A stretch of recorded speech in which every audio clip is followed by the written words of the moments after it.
Come with me, adventure time, adventure time.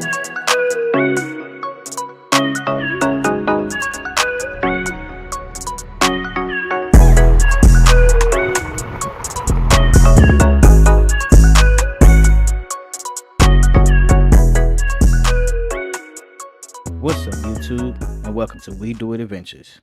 This time we're headed to Colorado in search for a piece of land that we can build our forever home on. And of course, we had to find some amazing things to see and do.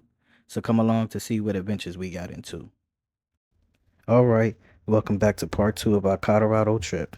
After a long day of sand sledding and land searching, we headed back to camp to explore a little more.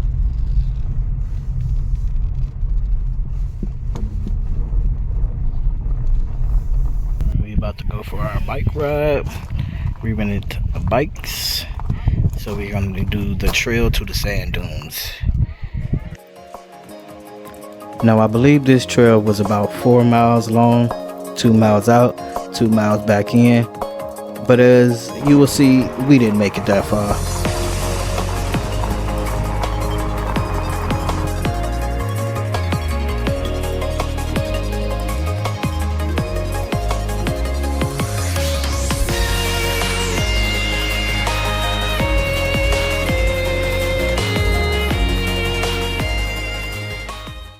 So we rode our bikes around and found this little spot out in the middle of nowhere off the bike trail. Now this spot here was about 0.7 miles into the trail, and right here is where we stayed.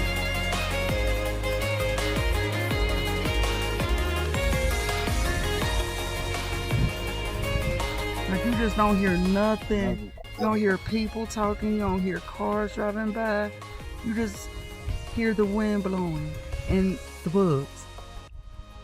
But this is where they be at anyway, so Can't be mad at that. can't be. Like just listening to the wind.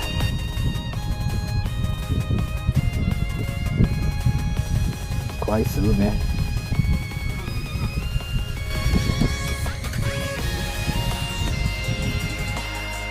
So the other one was too small, so we decided to switch over to the big one, which is also cool. And face the mountain for a second. But it was also uncomfortable, so we switched back over to the other ones.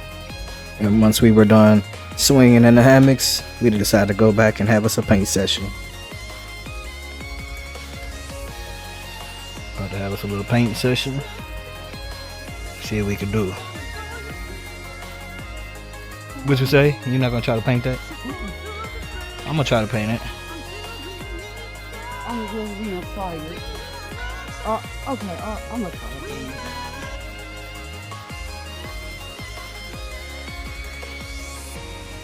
Wow.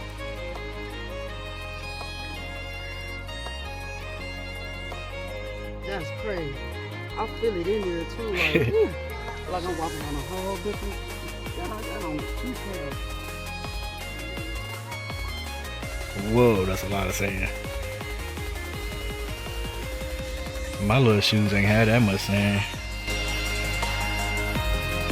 I should note, although I didn't pour a lot of sand out at this moment, I was pouring sand out of my shoes for at least 2 weeks when I got back home. Where that sand was hiding, I still don't know.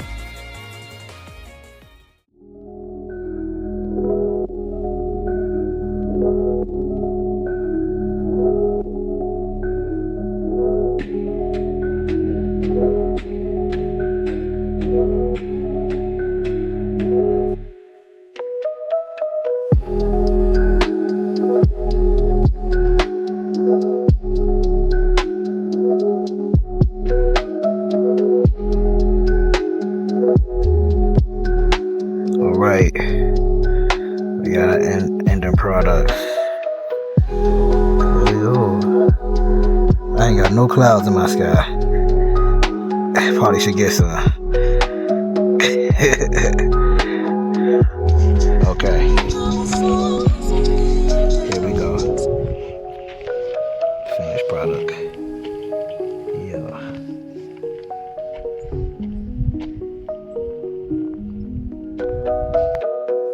And from this point on, the sky was our nightcap. We watched the sun fall behind the mountains and the colors change on them until the stars begin to appear.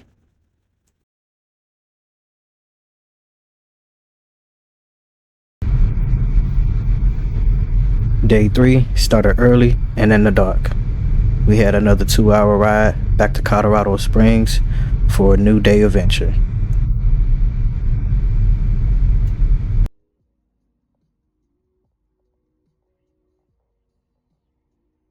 We will begin our day with a train ride on the Manitou Cog Railway, which took us up to Pikes Peak, which so happens to be the highest peak on the southern range of the Rocky Mountains, coming in at 14,107 feet tall, which to most hikers, this is better known to be a 14er. We boarded our train about 8:30 a.m. The full ride up and back down would be a 3-hour experience. The train ride up and back down was about an hour and 10 minutes, and they gave us 40 minutes to explore the area. Good morning, everybody. This train will be boarding here. Please have your tickets out and ready to scan. It should be a PDF with the barcode and your number.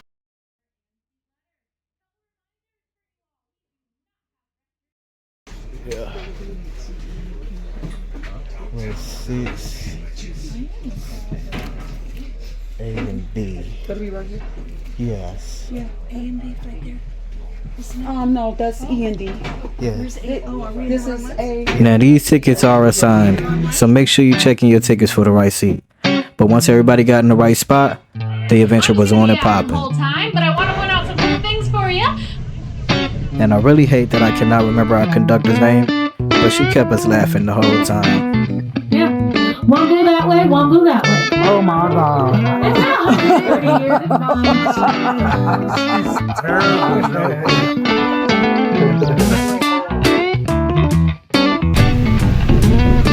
We have emerged from tree line. Tree line for Pikes Peak is down at 11,500 feet. And if you The ride up gave us some amazing views.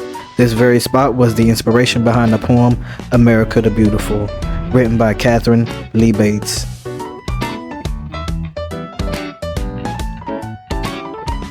Something else that was interesting, there's a winding road that leads up to the top of Pikes Peak where people can ride their bikes, and they even host an annual car race on these windy roads. Romain Dumas made it up that highway in 7 minutes and 57 seconds.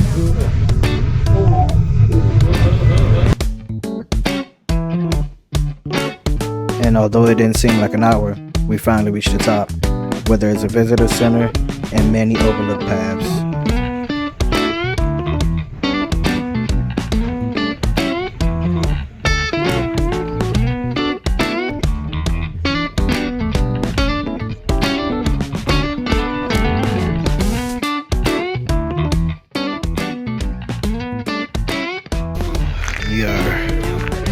We are way above sea level, and altitude is definitely getting to me. I feel like I'm bouncing, like my body just so please properly prepare yourself for altitude sickness. If you don't normally live in places with high elevation, the best way to do it is to acclimate yourself by sleeping in a place the day before of high elevation. Also making sure that you're taking in enough water while you are in these places of elevation. Because what? Y'all see them clouds? Look like I can just reach out and Reach out, touch it. It's like right there. Oh. Ooh.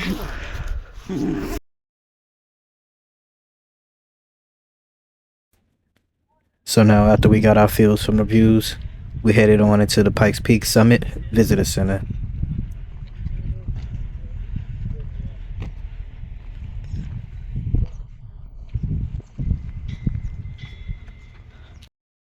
Start the Visitor Center.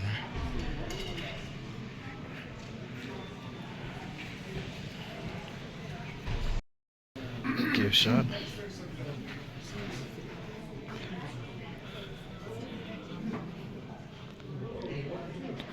And here is where we grabbed our stickers and our souvenirs. And after that, we headed over to the cafe, grabbed us some donuts and some water, which helped a lot with the altitude sickness.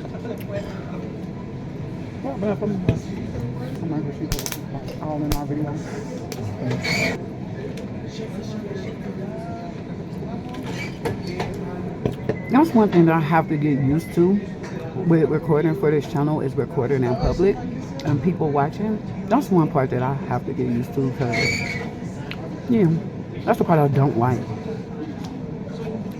Thank my husband for this part. Get me out of my comfort zone. But besides that, we had a train to catch, and that train was not waiting for no one. It was leaving on time. We even seen a few people panic, hoping that their loved ones made it back in time. And luckily everybody did, because that's a long walk back down.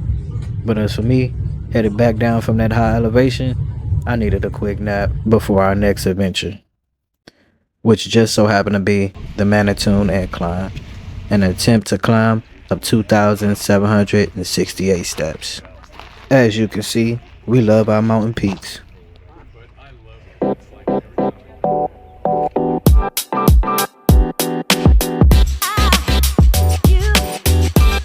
Little video now, cause y'all might not get no more video till I get to however far I'm gonna get.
That's right.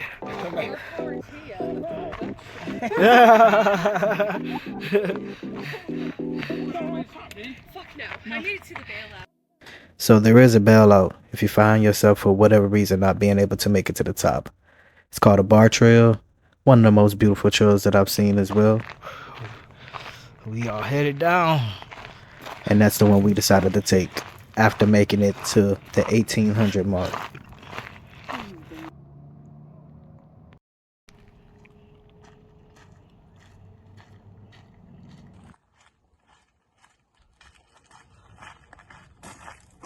This is my type of trail.